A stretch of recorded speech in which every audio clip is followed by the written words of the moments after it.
Do you ever feel like you've got your life mostly sorted, but there's something missing? I feel like I'm right in the middle. Sometimes I feel, well, a little bit lost. Have you ever looked at your life and you thought, it's not really that bad, but it's not exciting either? I think that's where I'm at now. Nothing's really wrong. I'm at peace. I'm in my own space. There's no crisis. There's no chaos. But I don't get that excited that often. Occasionally, but not that often. And that's what nobody seems to be talking about. There's nothing actually that wrong with my life. Everything seems rather manageable, but it just doesn't always feel like it's alive. That kind of life can look okay from the outside. There's no real drama. You're not exactly struggling that hard. You might be somewhat, but it's not desperate. But underneath all of that, you can feel a little bit flat.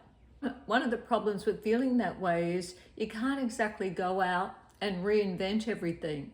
Like myself, you might have limited energy, health issues, limited money. It's not really just about filling time, it's about finding something that really pulls you in. And you might not feel like you want to drive, well, an hour or more just to feel something different. And you don't exactly want to move either. You want more out of life, but with a small, realistic window. You want more purpose to your life. You want more meaning to your life. I almost feel like I'm in this middle safe zone. I have peace. I have quite a lot of freedom. I'm solo. I live alone. So there's lots of freedom in that. And I really relish that peace and that freedom. I think a lot of us that live solo, or probably most of us that live solo, feel that way. We have become so accustomed to doing what we want to do. We don't have pressure. We don't have expectations within our home, at least. You might mention it to a friend or someone you know that you're looking for something new to get into. You're looking for a new hobby. Maybe you want to learn something new social connections. That's pretty important when we age.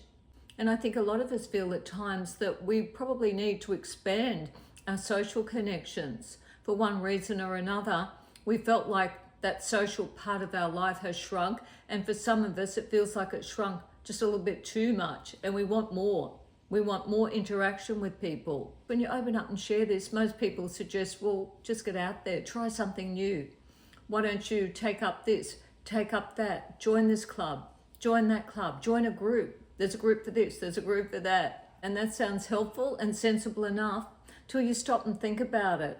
You think, well, I want to do something that really resonates with me. I don't want to just join something for the sake of joining something. I don't want to try something that doesn't, well, excite me.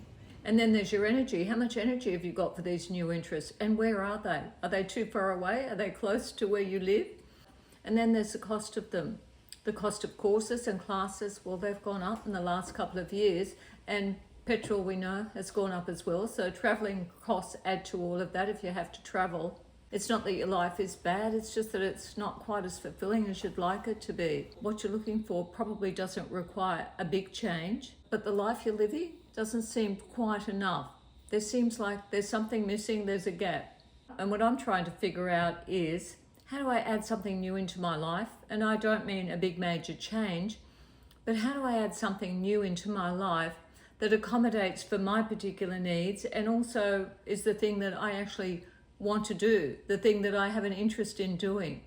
It's not about a whole new life or changing your whole life. It's about adding in a little bit of extra spark, a bit of interest, so you feel like you're actually living, really living, not just existing. And lately I've been going over some ideas, and what I feel like is that there's lots of short courses you can do on lots of different things, although quite often I don't find anything there that particularly interests me. But the thing is, I don't think I want a short course. I think I want something more long-term. I think part of what I'm hoping to gain is new social connections, ongoing ones. And for myself, my energy can be limited. My money can be a little bit limited. I don't think it's just me. I think a lot of women end up here at some point. Everything looks fine, but it just doesn't feel like enough. I did try some Lindy Hop classes and I did rather enjoy that. I'm thinking about going back. I haven't quite decided. One of the problems were that they were evening classes, and for a lot of people, that's not an issue. And if that was really close by, like 5 or 10 minutes down the road, that wouldn't be an issue for me either. but this required driving probably about 25 minutes there and back. And it was out on a freeway as well. Part of the driving was on a freeway, and I just don't feel like my night vision's so great these days. I also went to one rock and roll class, and this was even further away. This was 45 minutes away, yes, evening classes. And for that, I was reliant on a friend to pick me up and drop me off. So that was like a big effort. Had that have been a daytime trip, it might have been a little bit easier, but I didn't get home till like 10 o'clock at night. Where I live, there just isn't endless choice. You can't just try 10 different things until something sticks. You have to work with what's actually there. And these are some of the problems that might stop you from doing more of what you would actually like to do. That is, if you live in regional areas or smaller towns. I think anybody that lives in a city, and even a smaller city, you've got so many more options, so many more opportunities. And of course, the public transport in cities is so much better. So I'm still looking into things. And then there's the energy. You can't just sign up for everything. You have to choose carefully because everything costs something. And this is one of the reasons, and I'm going to be honest about this, is why I don't do charity work. I actually feel like I should be doing some charity work, and I have thought about options for that. And the one that I'd like to do the most is to work with animal shelters or animal welfare groups. But that takes a lot of energy, and there's none close by. It requires a bit of driving as well.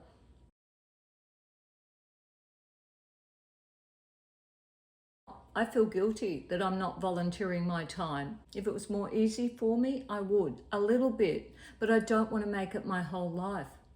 I've been decluttering lately, and I got a pile of fashion together and some really great books, and I'm going to drop those off to Lifeline in town, into the op shop, the thrift store in town. And in some ways, that's my contribution. Every couple of months or so, I do a declutter because I just really like decluttering. It feels great. And I get a little pile together, and I've got my two favorite charities. I know that's not quite enough. I do have a little bit of guilt about that, so who knows, I might end up doing something with the charity. And I know I would meet some amazing people.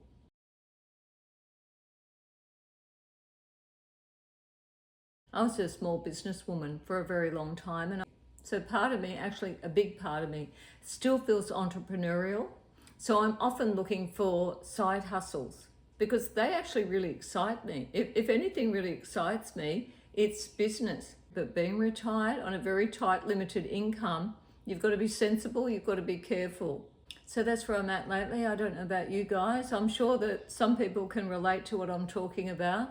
Approaching 70, still figuring it out. I don't want to waste my life.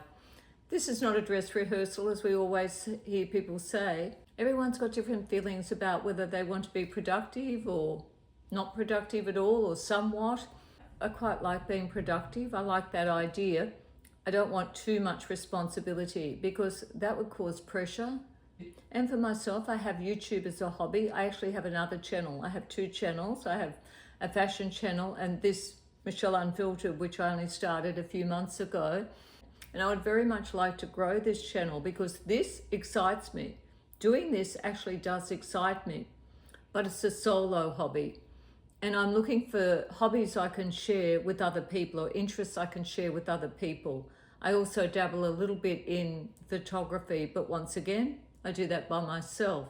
I'm not going to ask for any suggestions because I think this is something that we all need to figure out for ourselves. It really doesn't matter what other people suggest to us because we have to do what resonates with us, I believe.